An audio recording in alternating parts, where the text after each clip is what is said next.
Hello दोस्तों, कैसे हैं आप सब। आज हम एक नया टॉपिक शुरू करने जा रहे हैं, गुरुत्वाकर्षण अर्थात ग्रेविटेशन। पहले मैं टॉपिक करूं, एक रिक्वेस्ट है, आप मेरे चैनल को सब्सक्राइब कीजिए ताकि मैं आपको इसी प्रकार अधिक से अधिक वीडियोज बनाकर भेज सकूं।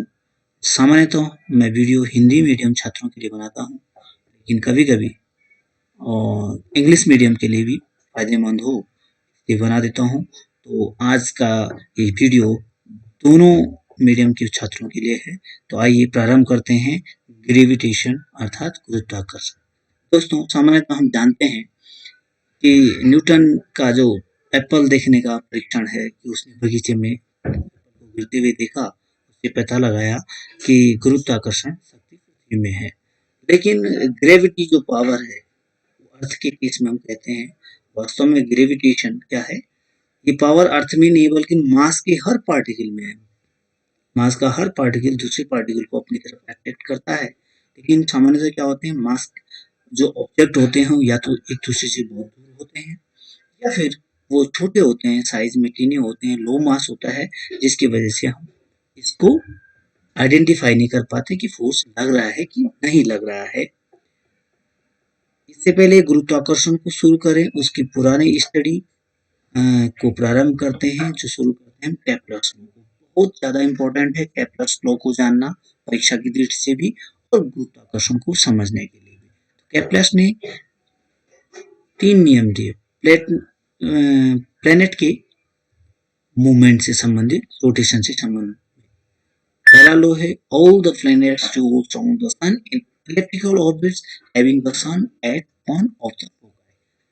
हम जानते हैं एलिप्स के बारे में, एलिप्टिक अगर हम दो कोटिंग इस प्रकार गाड़ दें एस और एस, दूरी को ऐसे करके बांध दें किसी तीसरे कोटिंग से, इसको घुमाएं, इनको जाम करके रखें और इसको घुमा दें ऐसे, तो जो शेप बनता है वो एलिप्स बनता है।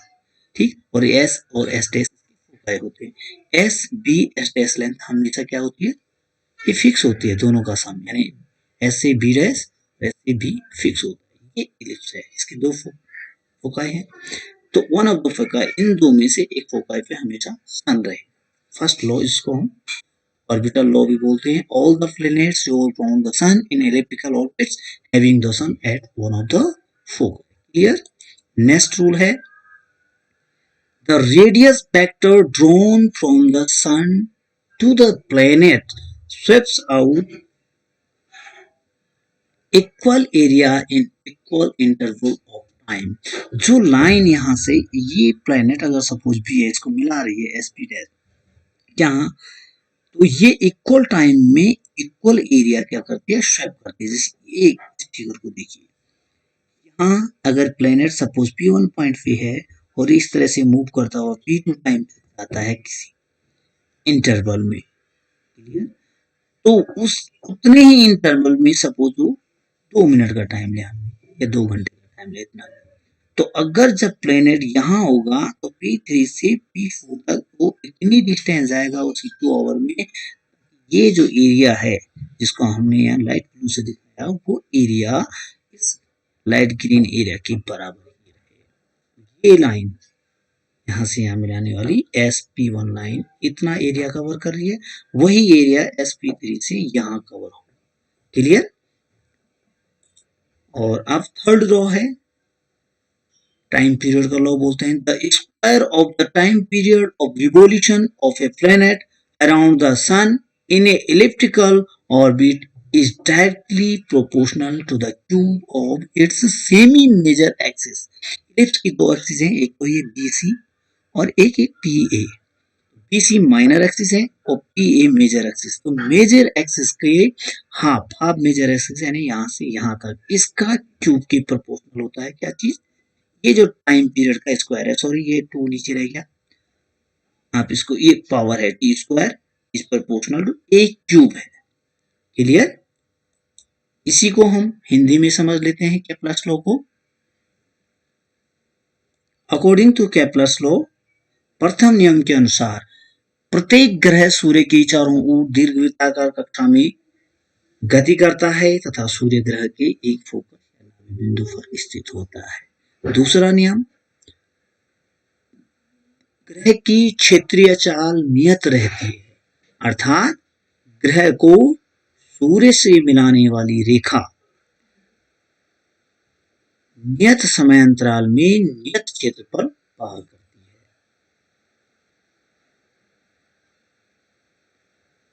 इसका प्रभाव यह पड़ता है कि जब सूर्य ग्रह सूर्य के यदि निकट है तो उसका वेग क्या होता है, बढ़ जाता है, वो तेजी से भागेगा नजदीक आने पर, और जब दूर होगा तो वो धीरे धीरे जाएगा, क्लियर, ताकि वो क्षेत्रफल बराबर क्या है, कवर करे एरिया।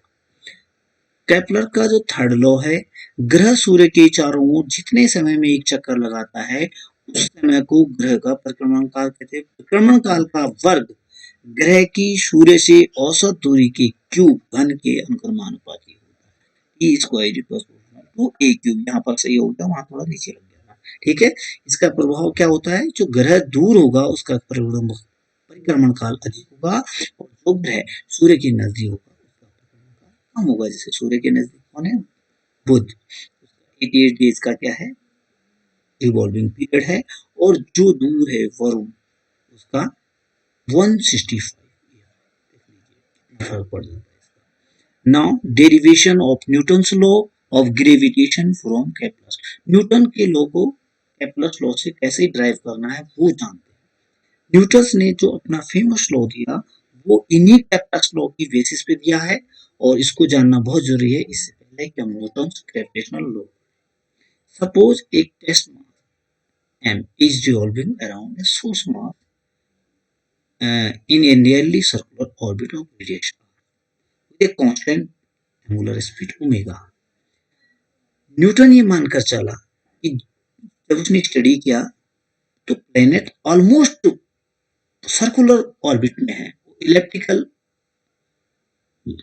ऑर्बिट लेकर नहीं चला, बल्कि क्या माना उसने कि सर्कुलर ऑर्बिट में चल रहे हैं। और हमने वहां पर बात की थी कि जो उसका रेडियस वेक्टर हो वो बराबर टाइम इंटरवल में बराबर एरिया स्वैप करता है।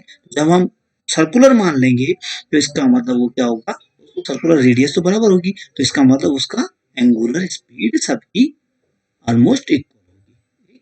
अपनी स्टडी से उसने पाया कि मैक्सिमम जो क्या है, जो क्या बोलते हैं इनको, प्लैनेट्स हैं, उनकी जो ऑर्बिट है क्या है, सर्कुलर है। और जो टेस्ट मास हम बात कर रहे हैं ये क्या मानकर चले, प्लैनेट का मास, सोर्स मास क्या है, सन का मास, क्लियर, ठीक। तो suppose a test mass m is revolving around a source mass, इसको कैपिटल एम मास ले सकते हैं, सोर्स मास है ना सन, क्लियर। तो we know that the centrifugal force acting on the test mass of circular motion for its circular motion, इसको जब ये घूमेगा सर्कुलर ऑर्बिट में तो हमको सेंट्रीफ्यूगल फोर्स चाहिए, वो कितना होता है, F इक्वल टू m और ओमेगा स्क्वायर। ओमेगा क्या है, एंगुलर स्पीड, m और omega square, omega angular speed equal to क्या होता है, 2 पाई अपॉन t इसका होल स्क्वायर। जब हम इसका होल स्क्वायर करेंगे तो टी स्क्वायर हो जाएगा और ये 4 pi square, clear. Now Kepler के जो थर्ड लॉ है वो बोलता है, according to Kepler third law, T square is proportional to r cube, that is T square is equal to some constant के रख दिया आर क्यूब, क्लियर।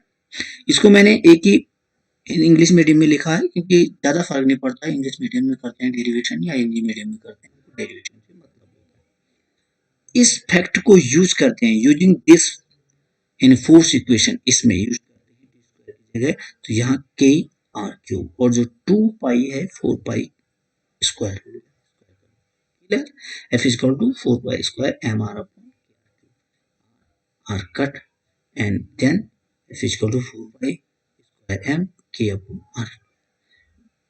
अब हम जब इस इक्वेशन को देखते हैं, नाउ लुक केयरफुली,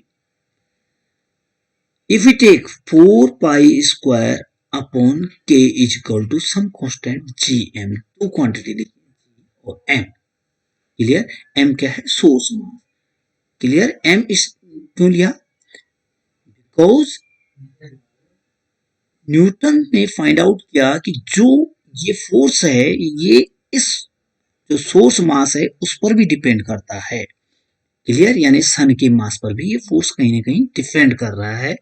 तो then we take if we take the constant g and m, और g एक अगेन दूसरा क्या है, कांस्टेंट है। क्लियर? तो अगर हम यहाँ पर जी एम रखते हैं, F equal to 4 pi square m, sorry 4 pi square की जगह क्या रखते हैं, 4 पाई स्क्वायर अपन के की जगह जी एम, तो F equal to G m m upon r square.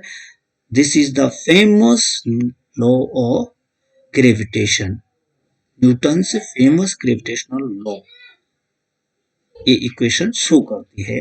अब उसके बारे में आगे डिस्कस करते हैं। न्यूटन ने पाया कि ऐसा सन और प्लेनेट के ही केस में नहीं है, बल्कि हर ऑब्जेक्ट जो भी मास का पार्टिकल है, छोटा बड़ा कहीं पर भी है, उसके बीच में कितने पार्टिकल रख दो, कोई मीडियम है नहीं है कुछ भी है, कहीं पर भी वो मास है, इससे कोई फर्क नहीं पड़ता। Therefore, it is called Newton's universal gravitational law. Newton's law of universal gravitation इसको बोलते हैं, क्योंकि ये क्या है, हर कंडीशन में हर जगह लागू होता है। क्लियर? तो according to Newton's law of gravitation, every particle in the universe attract every other particles with a force whose magnitude is directly proportional to the product of their masses. That is, F is proportional to m1 m2 and inversely proportional to the square of distance between their centers. That is, F is proportional to 1 upon r square. या हम इस तरह से भी बोल सकते हैं, we can say like that, if two particle of mass m1 and m2 are at a distance of r, clear, then force acting between them is F is proportional to m1 m2 r square, और F is equal to g into m1 m2 upon r square. g is some proportionality constant, और इसको क्या कहते हैं, this is called universal gravitational constant. F R is variable non contact and conservative force. Clear? ये non, इसको contact होने की जरूरत नहीं है, कोई भी मीडियम हो कुछ भी हो ये काम करेगा। एज एफ जो फोर्स है varies inversely as square root of r, it is also called inverse square of force. Clear? The proportionality constant G in the above question known as gravitation universal gravitation constant, की value क्या होती है, 6.67 into 10 to the power minus 11 ये raise to power है। Clear? 10 raise to power minus 11 newton metre square. इसका जो dimensions है वो यहाँ कैलकुलेट करके निकाल सकते हैं यहीं से, ये न्यूटन में m1 m2 इधर लाएंगे तो डिनोमिनेटर में kg स्क्वायर, और ये आर स्क्वायर यहाँ ऊपर जाएगा तो metre square, newton metre square पर केजी स्क्वायर, और इसी से इसकी डायमेंशन जो कैलकुलेट होकर आती है, इजीली कैलकुलेट कर सकते हैं, m to the power -1 l to the power 3 m to the power -2। आप जानते हैं डायमेंशन को स्क्वायर ब्रैकेट में लिखा जाता है। क्लियर? न्यूटन का सार्वत्रिक गुरुत्वाकर्षण नियम हिंदी में शॉर्टकट में जान लेते हैं कि यूनिवर्स का प्रत्येक कण, विश्व का प्रत्येक कण एक दूसरे कण को अपनी ओर आकर्षित करता है। दो कणों के बीच कार्य करने वाला गुरुत्वाकर्षण बल उन कणों की संयुक्त अर्थात द्रव्यमानों के गुणनफल के अनुक्रमानुपाती या समानुपाती तथा उनके बीच की दूरी के व्युत्क्रमानुपाती होता है। इस नियम के अनुसार यदि दो m1 m2 द्रव्यमान के दो कण एक दूसरे से r दूरी पर रखे हुए हों तो उनके बीच लगने वाला बल क्या होगा, F is proportional to m1 m2 upon r square, या फिर F is equal to g m1 m2 upon r square. बाकी हम पहले ही बता चुके हैं, g क्या है, सार्वत्रिक गुरुत्वाकर्षण नियम, value 6.67 into 10 to the power minus 11 newton metre square पर। क्लियर? तो इस प्रकार को बहुत इंपॉर्टेंट है, ध्यान रखना। इस पे न्यूमेरिकल भी बहुत ज्यादा पूछे जाते हैं। हाँ, एक चीज और, इस जो फोर्स है वो एक क्या है, वेक्टर क्वांटिटी है, सदिश राशि है। तो वेक्टर क्वांटिटी है, इसकी डायरेक्शन कहाँ होगी, इसकी डायरेक्शन जो M1 पर F2 फोर्स लगाएगा तो अट्रैक्ट करेगा अपनी तरफ, और M1 इस M2 पर फोर्स लगाएगा तो अपनी तरफ अट्रैक्ट करेगा। म्यूचुअल फोर्स है, ये इस पर लगाएगा, ये इस पर लगाएगा। क्लियर है? ये क्या है?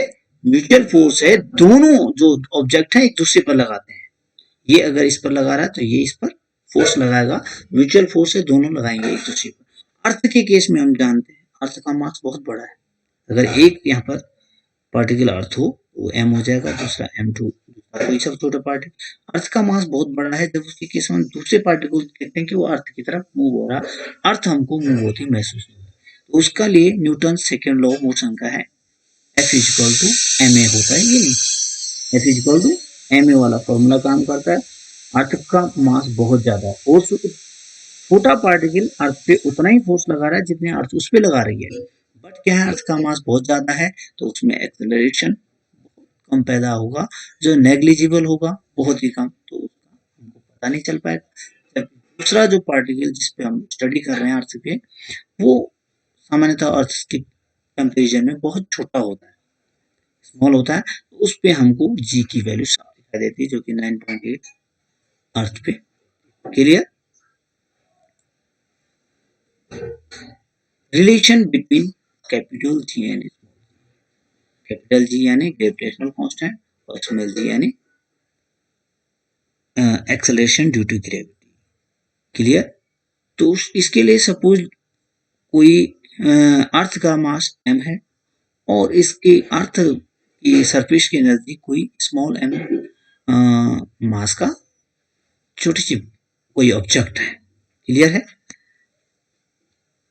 तो अर्थ ऐसा व्यवहार करती है जैसे कि सारा मास उसके सेंटर में। अर्थ क्या, कोई भी ऑब्जेक्ट हमेशा जो r डिस्टेंस कैलकुलेट की जाएगी वो सेंटर टू सेंटर, इसको छोटा पार्टिकल पॉइंट पार्टिकल मानते हुए इसके सेंटर टू सेंटर ली जाती है। तो सपोज अर्थ की रेडियस r है,